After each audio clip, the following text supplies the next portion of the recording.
Once again, Commissioner Kinnard is with us. He's the chairman of the County Commission right now, by the way. And tomorrow, universal trash collection, a big topic of conversation. We talked a lot about that. If you want to learn more, be sure to go to the meeting tomorrow, 1 o'clock, downtown Inverness.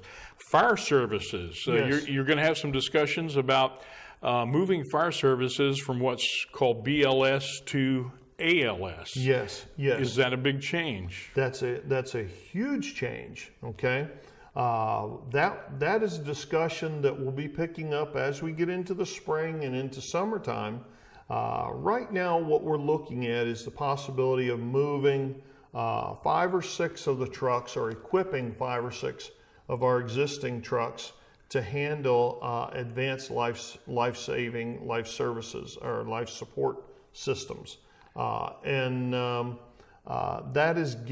a more advanced, naturally, set of options that the firefighters or paramedics have at their disposal, which they don't necessarily have right now. So that if they are first on the scene, they can administer some different drugs, they can administer some advanced medical care that they're not able to do right now. That's a big step forward, but again, it comes with an expense. We can do these initial 5 or 6 trucks relatively inexpensively, without too much pain. The idea is that hopefully we can get to every truck being able to offer these services in the county. Again, you know, if they're the first one that arrives on the scene, you want them to be able to do whatever's available to save a life, and right now they can't do that. So that's a big discussion. That's a big step forward for our county fire rescue. A question connected with that. I know that recently the County Commission took over fire services. Mm-hmm. At one time it was held by and run by the Sheriff's Office. Yes. Has that been a seamless transition and easier than you thought, or harder? It has gone remarkably well. Not just from the county's perspective, but also from fire services as well. You know, certainly there was some friction there whenever the board voted to take fire services back. There was there was some talk that, you know, that we were going to have houses burning down and things were just going to go horribly bad because there was a bad experience with the county running fire services in the past.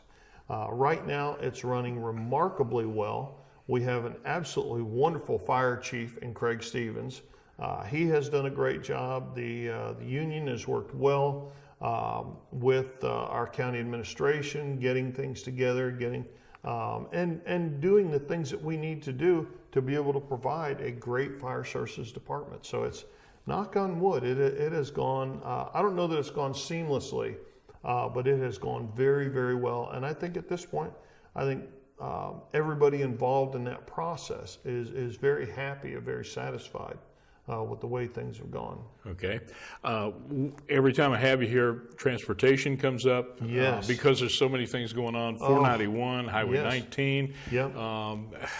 Give us an update. We have, I think I told you last time when I was on here that over the next 5 years, Citrus County has roughly $500 million in infrastructure projects going on. That's a tremendous amount of construction in our county.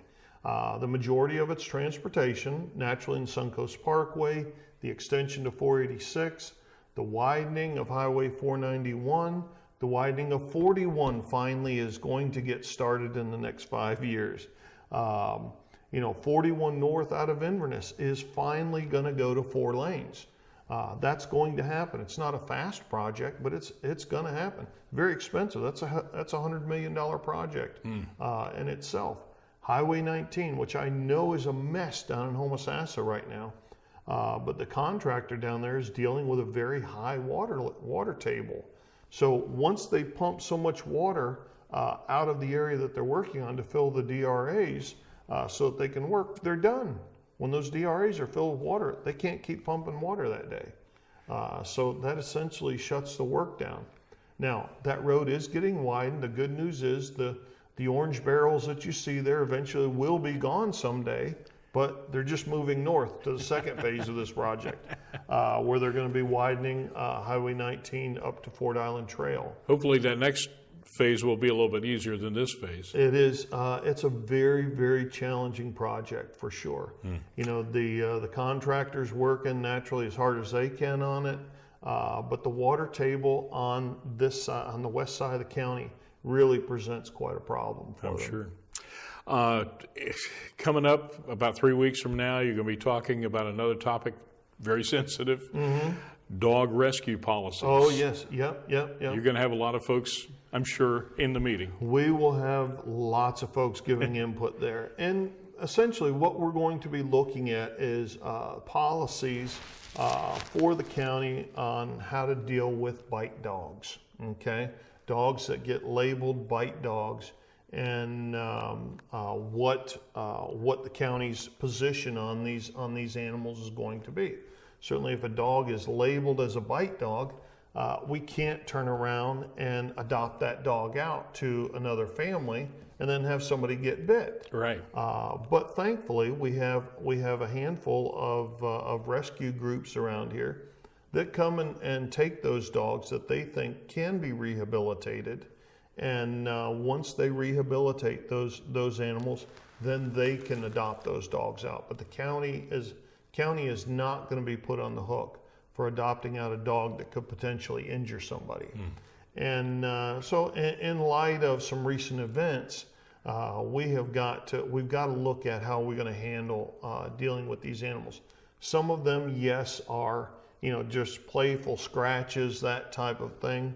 And you don't want an animal like that getting labeled as a bite dog. Right. If it's a puppy that that is wrestling around with somebody and ends up with a scratch or a bite or that type of thing, there's a difference in that or a dog being food protective and actually biting somebody that was kind of an unprovoked type thing. Yep. So there will be some. I would say again some robust discussion on those policies, but our job first and foremost is to look out for the taxpayers, the residents of our community, and in my mind, the dogs come after that. There you go. Well, again, attend one of the town hall meetings if you got more questions. They're going to be in Homosassa on the 19th, at Lakes Regional Library on the 21st, and again, Floral City Library on the 28th. Commissioner, always fun having you here. It's a pleasure being here. Thank you for having me. We'll have you back again soon. Yeah, you bet. And again, thanks to you folks for sharing the time with us on Citrus Today.